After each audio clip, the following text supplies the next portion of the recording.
Alright, ladies and gentlemen, see this problem here? I do 7.6H. As always, we use our rules procedural method. RULES. Okay, so let's start off. Steven has two different spinners.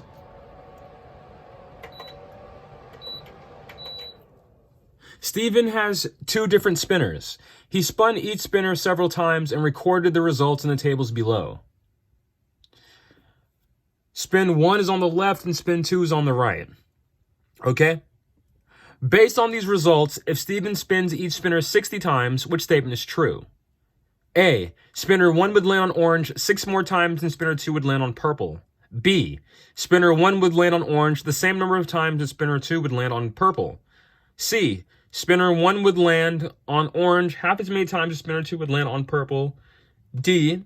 Spinner 1 would land on orange 10 more times than spinner 2 would land on purple. Okay, so as I'm looking here, what I'm noticing is that spinner 2 does not have the color purple anywhere. So in this case here, what I'm going to do is I'm going to leave a question mark here for this problem, and we're going to come back to this problem a little bit later, all right? Because there's no purple, we can't go any further.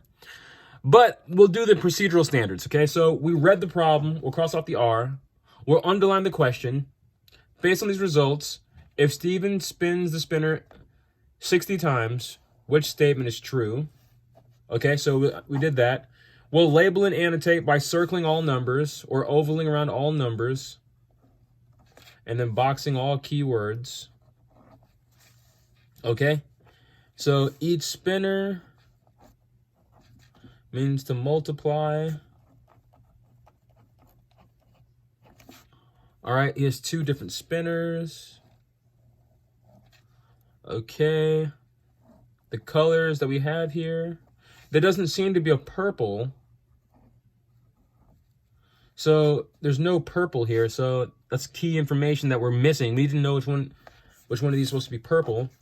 Okay, we can't really evaluate just yet, but one thing that we do know is that he spun the spinner 60 times, okay? So that means that if we add these up originally, it's 20, but we have to multiply this by 3 in order to get to 60, okay? This one, spinner 2, was spun 10 times. We got to multiply that by 6 in order to get to 60, because it says that he spun each spinner was spun 60 times, okay?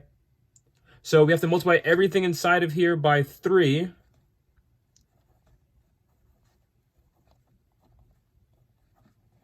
We've got to multiply everything inside of here by 6 in order to get our 60.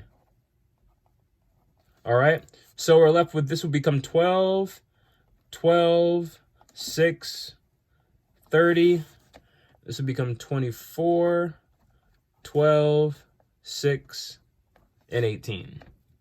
Okay, let me label this as spin 1. This would be spinner 2.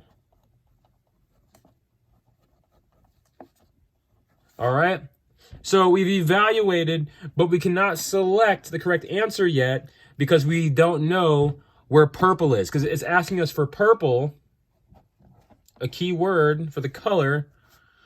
Spinner 1 would land on orange half as many times as spinner 2 would land on purple. See, it keeps mentioning purple, but all we have for spinner 2 is white, gray, black, and orange. So there's no purple, and we'll come back to this problem a little later. All right. Thank you all for watching. I hope that this helps you at least set up your rules methods.